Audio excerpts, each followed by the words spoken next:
बिस्मिल्लाहिर्रहमानिर्रहीम। मैं हूं डॉक्टर कमर अब्बास और आप देख रहे हैं मेरा YouTube channel doctors veterinary clinic. जो दोस्त मेरे चैनल पे नए हैं उनसे गुजारिश है कि चैनल को सब्सक्राइब करें, लाइक और शेयर करें। जैसा कि आपको पता है कि फार्मर्स के लिए अवेयरनेस का सिलसिला जारी है। पिछली वीडियो में मैंने आपको गंदम खाने से जानवरों में जो तेज़ाबियत होती है, लैक्टिक एसिडोसिस होती है, उसके बारे में आगाही फराहम की थी।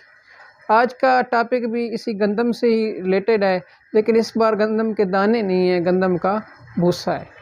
आज मैं आपको बताऊंगा कि नया भूसा खाने से जानवर को क्या क्या नुकसानात हो सकते हैं और इन नुकसानात से आपने कैसे बचना है। क्योंकि जब जानवर बीमार हो जाता है तो फार्मर का बहुत ज़्यादा ख़र्चा हो जाता है और इवन के जानवर मर भी जाता है। तो हमारा एम ये है कि फार्मर्स इकोनॉमिकली बेहतर हो। जब फार्मर इकोनॉमिकली बेहतर होगा, क्योंकि सब लोगों का इन्हसार फार्मर पे है। जब फार्मर इकोनॉमिकली बेहतर हो जाएगा तो अल्लाह के फजल से सब लोग भी खुशहाल होंगे और ये मुल्क भी तरक्की कर जाएगा इंशाअल्लाह। तो जो नया भूसा होता है, जैसे आप नया भूसे का सीज़न है तो आप नया भूसा खिलाते हैं तो जानवरों में मैदे के बंद के मसाइल बहुत ज़्यादा आ जाते हैं। जानवर के मैदे में मैदा बंद होना शुरू हो जाता है। तो आज मैं बताऊंगा क्या चीज़ है इस नए भूसे में जिसकी वजह से जानवर का मैदा बंद होता है और ये किन जानवरों में ज़्यादा होता है। जानवर का मैदा, उन फार्मर्स के जानवर का मैदा ज़्यादा बंद होता है जो सिर्फ भूसा डालते हैं, साथ खल या आटा या कतावा बना के डालते हैं, सब्ज़ चारा बहुत कम डालते हैं। तो उन फार्मर्स के जानवर का मैदा बंद होने के चांसेस ज़्यादा होते हैं। अगरचे ये सब का भी हो सकता है, मतलब, लेकिन ज़्यादातर उनका जो सब्ज़ चारा बहुत कम इस्तेमाल करते हैं या नहीं करते। नया भूसा जो है सख्त होता है, हार्ड होता है। इसमें जो फाइबर्स हैं, सेलुलोज है, हेमी सेलुलोज है, लिग्निन है, ये सख्त होते हैं। ये इतने अच्छे तरीके से हज़म नहीं हो सकते। जैसा कि आप देखेंगे कि पुराना भूसा जो 4 महीने 6 महीने का पड़ा है वो नरम होता है। नया भूसा क्या होता है, सख्त होता है। इसके अंदर जो फाइबर है वो मुकम्मल तौर पे जो है डाइजेस्ट नहीं हो सकते। जब फाइबर डाइजेस्ट नहीं होंगे तो वो ऑटोमेटिकली किसका सबब बनेंगे, इन्फेक्शन का। दूसरा, नरम ये जो नया भूसा होता है, वैसे भी जो नया या पुराना भूसे में प्रोटीन की मिकदार बहुत कम होती है। प्रोटीन बहुत ज़रूरी होती है। जानवर के मैदे के अंदर जो माइक्रोफ्लोरा मौजूद हैं, जो खुराक को हज़म करते हैं, उनकी ग्रोथ, उनकी रिप्रोडक्शन के लिए बहुत ही ज़रूरी है। जो भूसा होता है इसमें सिर्फ 3% प्रोटीन है, जबकि इन माइक्रोब्स को 9% प्रोटीन चाहिए होती है।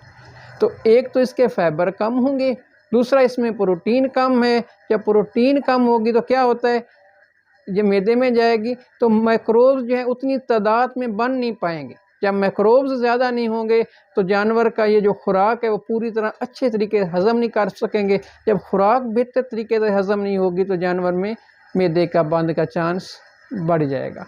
तो मैंने आपको बताया कि अभी तक 2 फैक्टर बताए हैं। एक ये हार्ड होता है, तीसरा क्या होता है जी, दूसरा इसकी प्रोटीन कम है, और तीसरा ये होता है कि ये जो नया भूसा होता है इसके ये पैलेटेबल होता है। मतलब कि ये जो भूसा जानवर बड़े शौक़ से खाता है और इस शौक़ से खाने की वजह से ये बहुत ज़्यादा मिकदार में खा लेता है जानवर। Over eating of wheat straw की बहुत ज़्यादा जानवर इस पैलेटेबिलिटी में खा जाता है। अब 3 फैक्टर हो गए।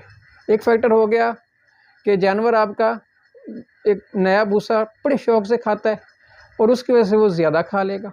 दूसरा फैक्टर क्या है कि ये सख्त होता है। तीसरा फैक्टर क्या है, इसमें प्रोटीन कम होती है। और चौथा फैक्टर फार्मर है कि इस जानवर को खुला पानी नहीं मिलता। जब जानवर को खुला पानी नहीं मिलेगा तो वो भी एक मैदे की इन्फेक्शन की वजह बन सकता है। तो जब जानवर के मैदे में बंद पड़ जाता है या मैदा बंद हो जाता है तो उसकी अलामात क्या होती हैं कि जानवर के पेट में दर्द होता है, बिल्कुल उसकी जो फीसेस हैं वो बिल्कुल ही नहीं होते, जानवर बिल्कुल खाना पीना छोड़ देता है, डिहाइड्रेशन हो जाती है, प्रॉपर इलाज ना किया जाए तो जानवर मर भी सकता है।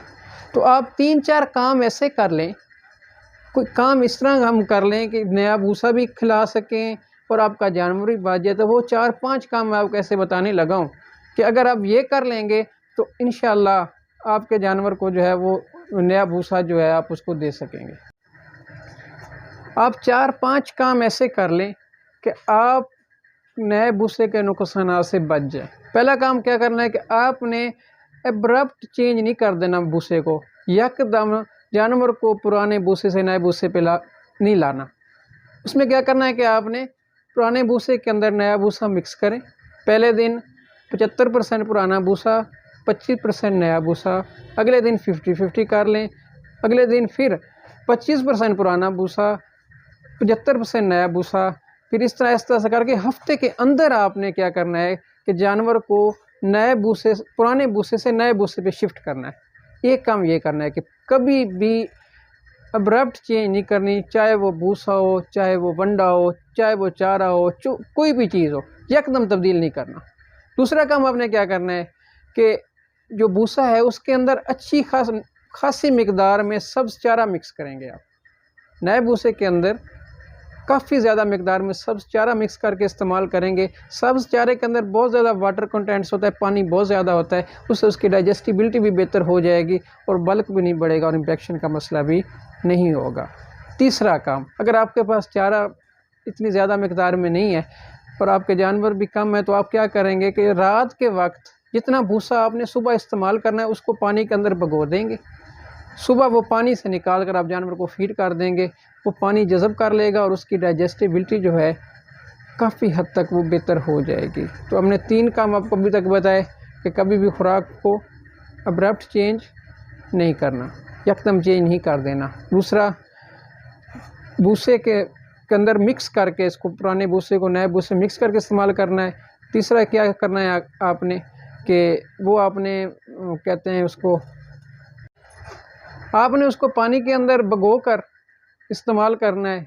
और चौथा काम आपने क्या करना है कि अपने जानवर को हर वक्त फ्री अवेलेबिलिटी ऑफ पानी अवेलेबल हो। आपके जानवर खुले हों, उनको हर वक्त पानी मुयसर होना चाहिए। अगर आपके जानवर बंधे हुए हैं तो कोई टप या इस्तेमाल कर लें, जानवर के सामने हर वक्त पानी मौजूद होगा तो बार बार पानी पीता रहेगा और आपका जानवर जो है वो गोबर के बंद से बच जाएगा।